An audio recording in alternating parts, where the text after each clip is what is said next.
मैं हूं प्रियंका संभव और मनी 9 पर मैं आपके लिए लेकर आती हूं ये लाइव कार्यक्रम हर शाम 4 बजे, जहां पर्सनल फाइनेंस के अलग अलग पहलुओं पर हम बात करते हैं। और वेडनेसडे का दिन हमने फिक्स किया हुआ कि हम म्यूचुअल फंड पर बात करेंगे। और म्यूचुअल फंड में अभी बहुत कुछ चल रहा है। सभी म्यूचुअल फंड स्कीम्स के लिए एक समान टोटल एक्सपेंस रेशियो यानी यूनिफॉर्म टोटल एक्सपेंस रेशियो टर को लेकर कैपिटल मार्केट रेगुलेटर सेबी ने एक प्रस्ताव जारी कर दिया है। इसके पीछे सोच ये है कि म्यूचुअल फंड में निवेश करने वालों को यह पता होना चाहिए कि उनसे कितना पैसा म्यूचुअल फंड कंपनियां लागत के तौर पर ले रही हैं। इस कदम से पारदर्शिता लाने की कोशिश है। सेबी ने सभी स्टेक होल्डर से 1 जून तक इस प्रस्ताव पर सुझाव मांगे हैं। अभी टोटल एक्सपेंस रेशियो के अलावा कंपनियां कई तरह के चार्जेस लेती हैं। इसमें शामिल है ब्रोकरेज और ट्रांजैक्शन कॉस्ट, B30 शहरों से distribution commission, GST, exit load. SEBI ने अपने प्रस्ताव में जो कहा है, उनके वर्ड्स को मैं रिपीट करती हूँ कि टर मैक्सिमम एक्सपेंस रेशियो को दर्शाता है जो एक निवेशक को भुगतान करना पड़ सकता है, और इसीलिए निवेशक को इसमें लगाए जाने वाले सभी खर्चों को शामिल किया जाना चाहिए। साथ ही निवेशक से निर्धारित जो एक्सपेंस रेशियो है उस सीमा से अधिक राशि नहीं ली जानी चाहिए। तो इन सब से म्यूचुअल फंड निवेशकों के लिए क्या सस्ते हो जाएंगे म्यूचुअल फंड, इन सब पर आज हम बात करेंगे, कैलकुलेशन लेंगे। मनी फ्रंट के को-फाउंडर और CEO मोहित गंग मेरे साथ हैं। और मोहित, जिस दिन से ये प्रपोजल आया है, सोशल मीडिया के अलग अलग प्लेटफॉर्म पर इस पर बात कर रहे हैं, तो हमने सोचा कि मोहित को मनी 9 में लाया जाए और मनी 9 में हमें क्लैरिटी लेकर आएंगे। थैंक यू सो मच मोहित, आज आपने वक्त निकाला। Thank you Priyanka, always a pleasure आपके शो पे आने के लिए। और मैं तो सवाल पूछूंगी, आप भी जो लोग इस लाइव ब्रॉडकास्ट में जुड़े हैं वो भी मोहित से अपने सवाल पूछ सकते हैं। और कैसे भेजें आप अपने सवाल? व्हाट्सएप नंबर हमारा आपके लिए लेकर आते हैं 9311121874 पर, ईमेल money9query@tv9.com पर। साथ ही में हमारी जो ये बातचीत चल रही है वहीं आप देखेंगे कि आपको राइट हैंड में जो चैट वाला बॉक्स दिख रहा है ना, वहां पर भी आप सवाल भेज सकते हैं। So let's start the discussion with Mohit Gang. Mohit, once again welcome to money 9।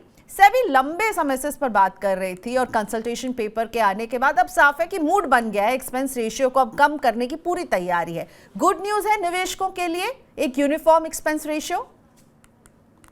Ji Priyanka, I think बहुत ही अच्छी खबर है निवेशकों के लिए, क्योंकि काफ़ी टाइम से सेबी का जो नज़रिया रहा है वो इस तरह से है कि अगर इंडस्ट्री में इतनी साइज़ आ रही है, इतना स्केल आ रहा है, इंडस्ट्री का AUM दिन रात बढ़ रहा है। और सेबी ने काफ़ी सारे उदाहरण दिए हैं अपने कंसल्टेशन पेपर में, जहां उन्होंने दर्शाया है कि किस तरह से इस इंडस्ट्री का AUM बहुत ज़्यादा बढ़ गया है पिछले 10 सालों के अंदर में, और निवेशकों की संख्या भी बढ़ी है।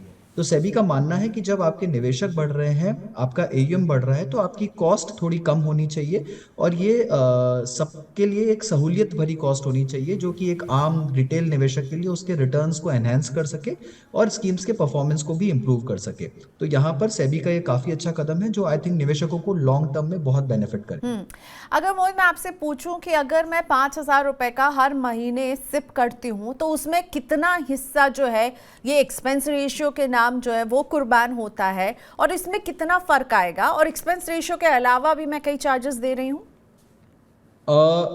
जी प्रियंका, अभी क्या होता है कि एक छोटा सा उदाहरण लेते हैं। मान लीजिए किसी एक इक्विटी स्कीम का एक्सपेंस रेशियो 1.75% है।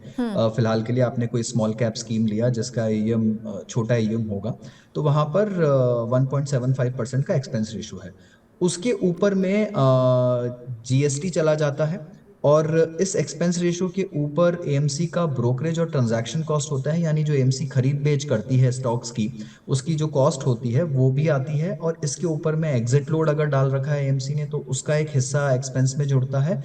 और काफ़ी बार AMC B30 कमीशन भी देती है, यानी कि जो 30 बड़े शहर है उसके अलावा अगर कहीं से एप्लीकेशन आ रहा है तो उनको प्रोत्साहित करने के लिए भी AMC एक एक्स्ट्रा कमीशन देती है। तो ये सारे खर्चे आपके एक्सपेंस रेशियो में अभी दिखते नहीं है, पर आपके खर्चों में जुड़ जाते हैं। ये AMC लेवल पर चार्ज होते हैं और AMC इसको फिर अपोर्शन कर देती है।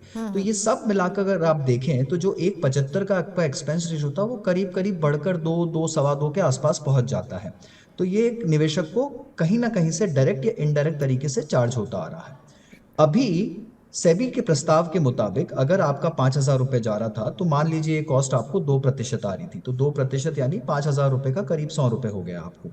पर अब सेबी के प्रस्ताव के मुताबिक ये कॉस्ट जो है वो AMC लेवल पर एग्रीगेट हो जाएगी, यानी अगर AMC का इक्विटी AUM 1 लाख करोड़ से ऊपर है तो उन्होंने कुछ स्लैब निर्धारित किए हैं, तो उस पे कितना वेटेड एवरेज एक्सपेंस रेशो आएगा। तो अभी तक स्कीम के हिसाब से निर्धारित हो रहा था, अब पूरे एएमसी के स्तर पर एक लेवल पर निर्धारित होगा। यानी अगर आपने सपोज करिए एसबीआई का या आईसीआईसीआई का स्कीम लिया जहां पर इक्विटी एएम 1.5 लाख करोड़ से ऊपर है, तो यहाँ पर जो आपका वेटेड एवरेज एक्सपेंस रेशो है वो 1.5% हो जाएगा घटकर, एक अप्रॉक्सीमेट तरीके से बता रहा हूं। और इसके अंदर सारे खर्चे भी शामिल हो जाएंगे। तो एक निवेशक के लिए जो कि 2-2.25% जा रहा था वो अब घटकर 1-1.5% के आसपास हो जाएगा।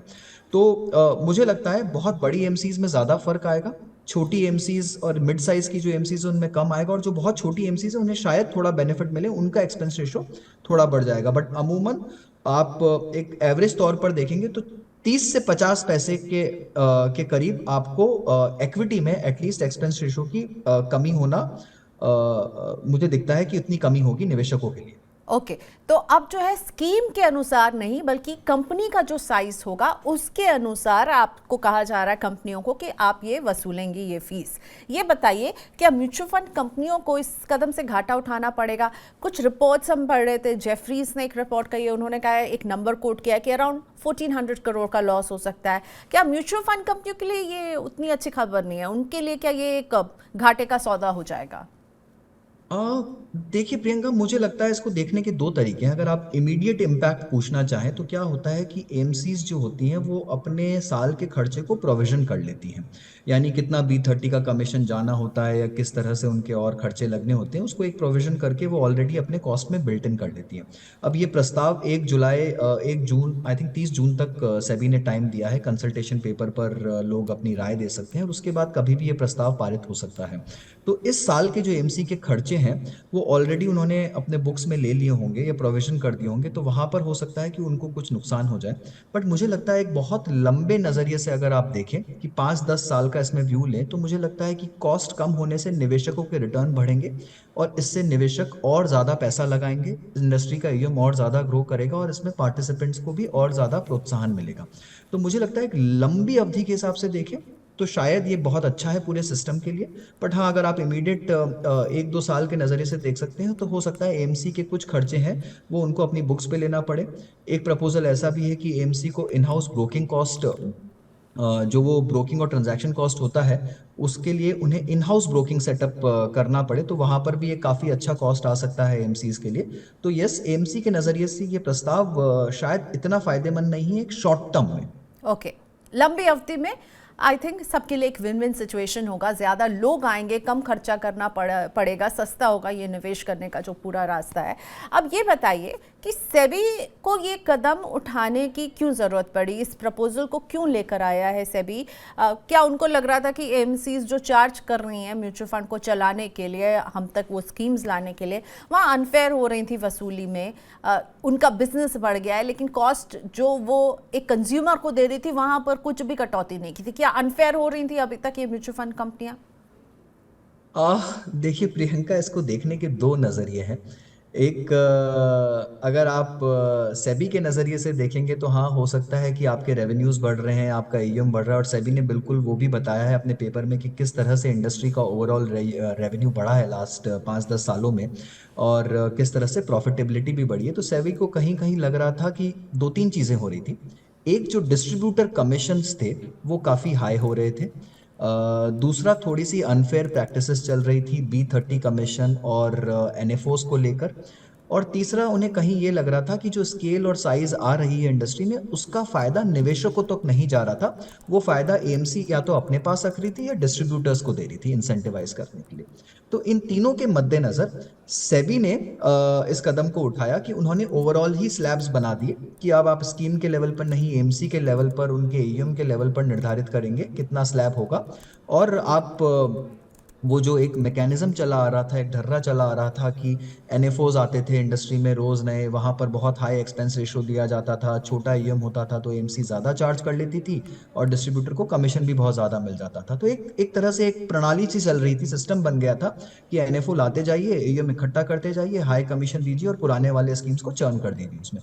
तो उन सबको रोकने के लिहाज से भी सेबी ने ये कदम उठाया है।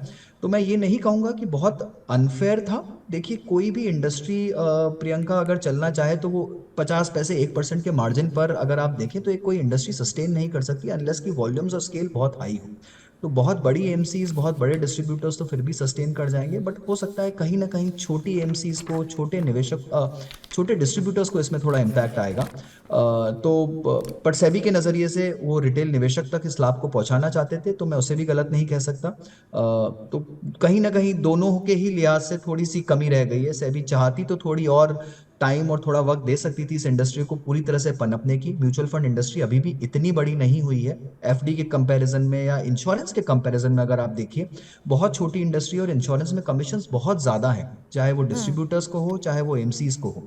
तो यहाँ पर कहीं कहीं मुझे लगता है कभी कि सेबी ने थोड़ी ज्यादा टाइट कर दी है लगाम, बट ओके, निवेशकों के हिसाब से बहुत अच्छा है। एब्सोल्युटली। आप कंपनी की तरफ से बात करेंगे और मैं निवेशकों की तरफ से, तो मुझे लगता है कि ये अच्छी खबर है। सस्ता होगा, ज़्यादा लोग जुड़ पाएंगे, क्योंकि मुझे ये लगता है, हमेशा लगता है मोहित, कि लोगों के पास पैसा है, वो इन्वेस्ट करना चाहते हैं पर वो रुक जाते हैं। कम से कम इस खबर से उनको पता चलेगा कि देखिए म्यूचुअल फंड में निवेश करना अब बहुत सस्ता हो जाएगा थोड़े समय में, तो आपको आप जो इन्वेस्ट करेंगे रिटर्न आप उससे ज़्यादा आपको कैसे मिल पाएगा। सो प्लीज़ इन्वेस्ट कीजिए और देखिए हमारे देश के रेगुलेटर्स ट्राई कर रहे हैं कि सारी इन्वेस्टमेंट्स आपके पहुंच में आए, और ये बहुत बढ़िया कदम है अगर लागू हो जाता है। उम्मीद तो यही है कि 1 जुलाई से इसे हम देखेंगे इन एक्शन में।